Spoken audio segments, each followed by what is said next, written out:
মুহাম্মদ রাসূলুল্লাহ হাঁটতেছে, রাস্তার মধ্যে তার পা দিয়ে একটা কাঁটা বিদ্ধ হবে, এর বিনিময়ে আমার জীবন রক্ষা পাবে, আমি এইটা বরদাস্ত করতে পারবো না।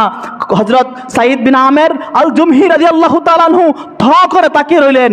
এই কেমন মালিকের সাথে প্রেম, এই কেমন নবীর সাথে প্রেম, কেমন একটা মহামানুষ হলে, কেমন একটা মহামানুষ হলে একটা মানুষ এতটুক মন্তব্য করতে পারে। অঙ্গহানি হচ্ছে, ছুরি দিয়ে গোটা পশমে পশমে ছিদ্র করে দেওয়া হয়েছে, আপনার পেরেক দিয়ে গোটা শরীরকে এমনি লাগিয়ে দেওয়া হয়েছে। এমন বিপদের সময় তিনি কেমন ঈমান হলে এরকম মূল্যবান কথা এই মুহূর্তে পাঠ করতে পারে। আমার যখন এই কাহিনী মনে পড়ে আমি সাথে সাথে অজ্ঞান হয়ে যাই। খুবাইবকে আস্তে আস্তে একটা একটা অঙ্গ করে শহীদ করে দেওয়া হয়, সাথে সাথে খুবাইব দুনিয়া ত্যাগ করে। আমার যখন এই দৃশ্য মনে পড়ে নিজেকে আঁকড়ে রাখতে পারি না, আমি সাথে সাথে অজ্ঞান হয়ে যাই। তখন থেকে আমি প্রতিজ্ঞা করছি, সে মুহাম্মদের সাথে সাক্ষাৎ না করে আমি কোনো সময় খানা খাইব না। রাতের মধ্যে আমি পালিয়ে মুহাম্মদে আরবি সাল্লাল্লাহু আলাইহি সাল্লামের দরবারে আসছি। এসে দেশের গভর্নর সাঈদ বিন আমের আল জুমহিকে বানাইছে। সাঈদ বিন আমের আল জুমহিকে যখন 3 বছর চলে যায় ওনার গভর্নরের ক্ষমতা, তখন সেই ইয়ামেন থেকে একদল লোক আসলো, এসে ওমর ফারুক রাদিয়াল্লাহু তাআলার সাথে সাক্ষাৎ করলো। ওমর ফারুককে জিজ্ঞেস করলো, ওমর ফারুক বলল, তোমাদের ইয়ামেন দেশে তোমাদের গরিবের একটা লিস্টি দিও। হাদিসের সরাসরি হাদিসের অনুবাদ করলে আপনার সময় থাকবে না, এই কারণে মূল কথাটা বলে যাই। আপনার ইয়ামেন প্রদেশের গরিবদের লিস্টি চাইল ওমর ফারুক। তখন তারা 1 ঘন্টার মধ্যে একটা লিস্টি করলো। এই লিস্টির মধ্যে সর্বপ্রথম গরিব হিসাবে যাকে পাইল তার নাম হচ্ছে সাঈদ বিন আমের আল জুমহি, ইয়ামেনের গভর্নর। সকলে জোরে জোরে বলি সুবহানাল্লাহ। মানে মুআজ্জাজ হাজরিন, ইসলামকে প্রতিষ্ঠিত করতে নিজের সব বিলীন করে, ইসলামের জন্য আল্লাহ তাআলার জন্য সব বিলীন করে শেষ করেছে মুআজ্জাজ হাজরিন। ওমর ফারুক রাদিয়াল্লাহু তাআলা আনহু লজ্জা পেয়ে গেলেন।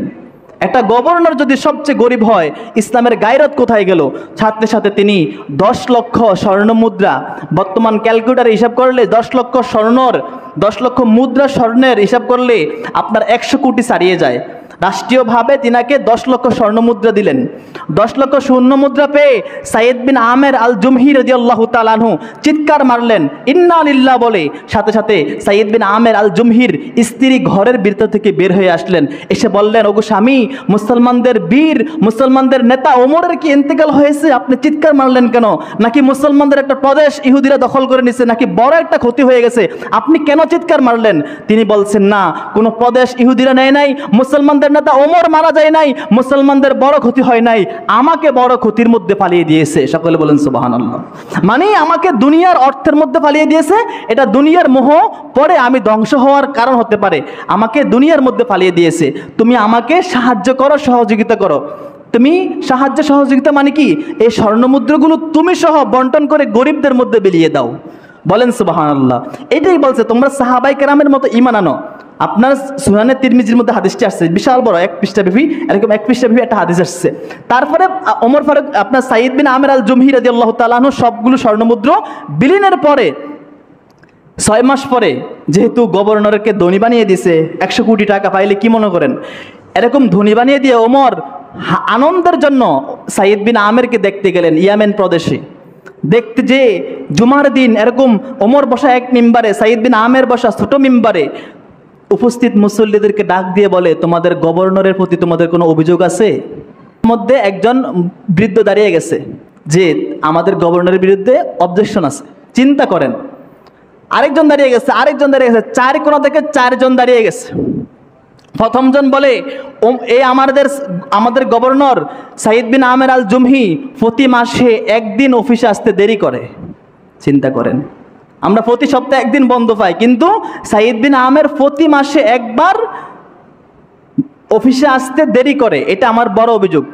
আরেকজন দাঁড়িয়ে বলে, সাঈদ বিন আমের প্রতিদিন সন্ধ্যার পরে ঘর থেকে নেমে না, বের হয় না। দ্বিতীয় অভিযোগ।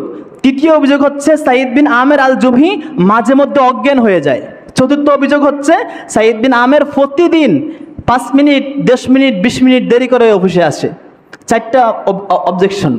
ওমর ফারুক রাদিয়াল্লাহু তাআলা আনহু ভারাক্রান্ত হয়ে গেলেন, সাঈদ বিন আমেরকে এত ভালোবাসিস, তার বিরুদ্ধে 4টা অভিযোগ থাকতে পারে।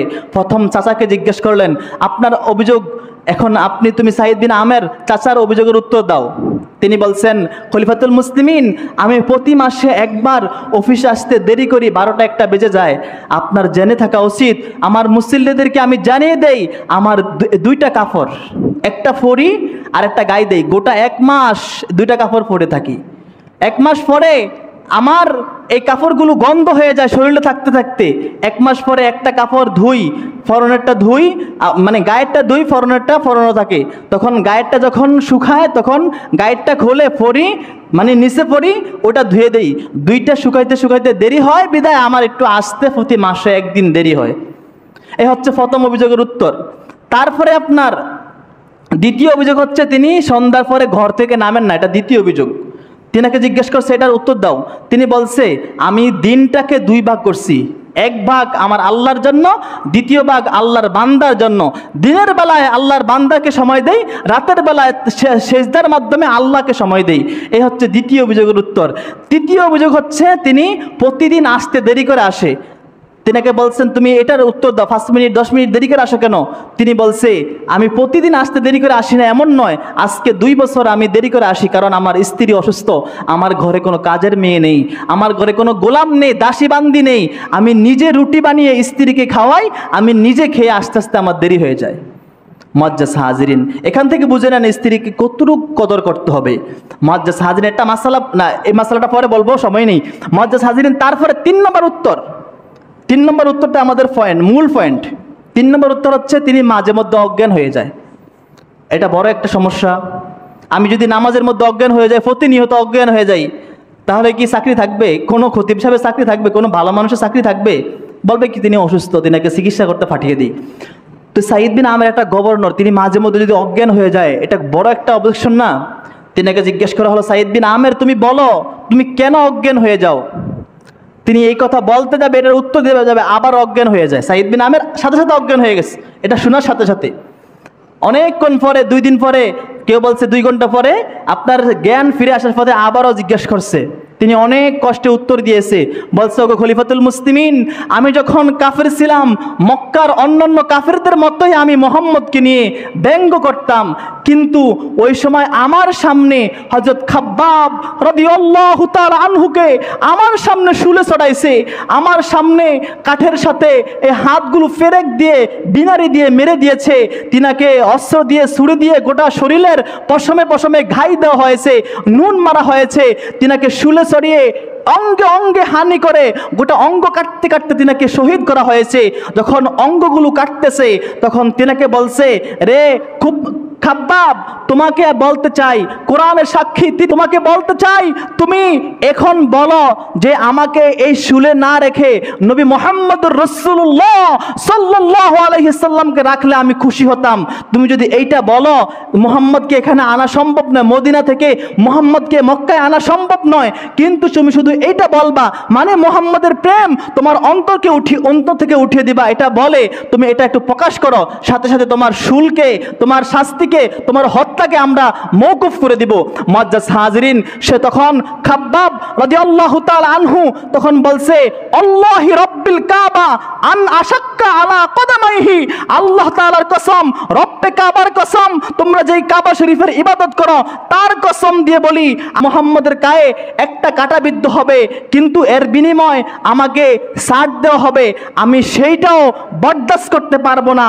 মুহাম্মদ রাসূলুল্লাহ হাঁটতেছে, রাস্তার মধ্যে তার পা দিয়ে একটা কাঁটা বিদ্ধ হবে, এর বিনিময়ে আমার জীবন রক্ষা পাবে, আমি এইটা বরদাস্ত করতে পারবো না।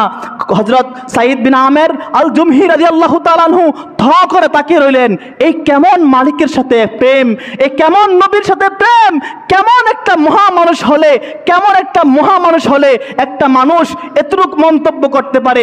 অঙ্গহানি হচ্ছে, ছুরি দিয়ে গোটা পশমে পশমে ছিদ্র করে দেওয়া হয়েছে, আপনার পেরেক দিয়ে গোটা শরীরকে এমনি লাগিয়ে দেওয়া হয়েছে, এমন বিপদের সময় তিনি কেমনে কেমন ঈমান হলে এরকম মূল্যবান কথা এই মুহূর্তে পাঠ করতে পারে। আমার যখন এই কাহিনী মনে পড়ে আমি সাথে সাথে অজ্ঞান হয়ে যাই।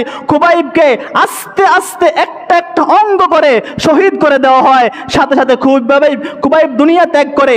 আমার যখন এই দৃশ্য মনে পড়ে নিজেকে আঁকড়ে রাখতে পারি না, আমি সাথে সাথে অজ্ঞান হয়ে যাই। তখন থেকে আমি প্রতিজ্ঞা করছি সে মুহাম্মদের সাথে সাক্ষাৎ না করে আমি কোনো সময় খানা খাইব না। রাতের মধ্যে আমি পালিয়ে মুহাম্মদে আরবি সাল্লাল্লাহু আলাইহি সাল্লামের দরবারে আসছি, এসে তিনার হাতে হাত দিয়ে